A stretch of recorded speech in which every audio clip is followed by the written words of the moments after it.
Ganito katindi ang naging improvement ni Austin Reeves sa Lakers, leading sa points per game sa nagdaang preseason, pero bago yan, Draymond Green questionable pa rin para sa kanilang opening matchup kontra sa Phoenix Suns. Marami pa nga pong dapat patunayan ng Warriors forward na si Draymond Green matapos niyang pumirma ng 4 years $100 million contract extension sa Warriors. Pero sa ngayon ang nag-hold back nga po sa kanya ang pagkakaroon ng injury, dahilan para mamiss siya ng buong preseason game ng Warriors.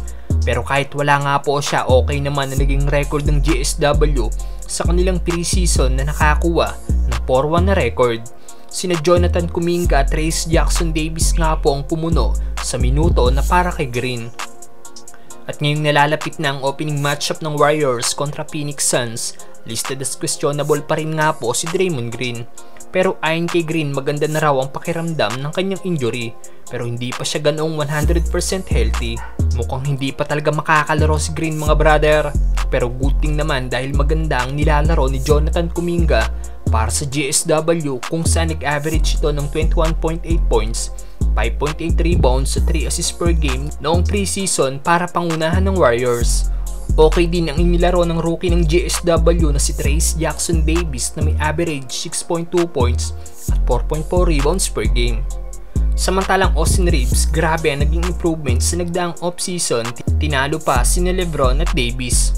Matapos nga pong maging undrafted noong 2021 NBA draft ni Austin Reeves, kinuha nga po siya ng Lakers bilang two-way player. At dahil sa nakitaan ng potensyal, binigyan na nila ito ng guaranteed contract for 2 years na nagkakahalaga ng 2.5 million. At dahil patuloy na nag-improve ang laro ni AR-15 last season, dito na nga po siya binigyan ng Lakers ng 4 years 53.8 million contract sa nagdaang off-season. May signature shoe na rin ito sa brand na Rigorere. Kaya masasabi natin na isa si Austin Reeves sa pinaka-successful na undrafted NBA player ngayon.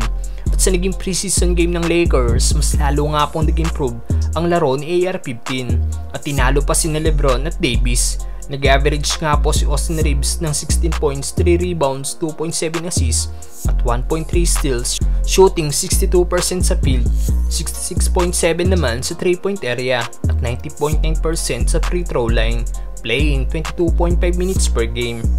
Grabe ang naging shooting percentage ni Austin Reeves mga brother.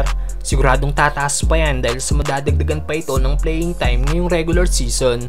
Malaki ang chance na ma-hit ni Austin ang 20 points per game mark, lalo't siya na ang gagawing starting shooting guard ng Lakers sa paparating na season. Malaki din ang chance na siya ang manalo ng Most Improved Player Award next season kung patuloy ang pag-elevate ng kanyang laro. Last season, nag-average nga lang po si Reeves ng 13 points, 3 rebounds at 3.4 assists per game. Naniniwala ba kayong si Austin Reeves ang mananalo bilang Most Improved Player sa darating na season mga brother? There's Austin Reeves with his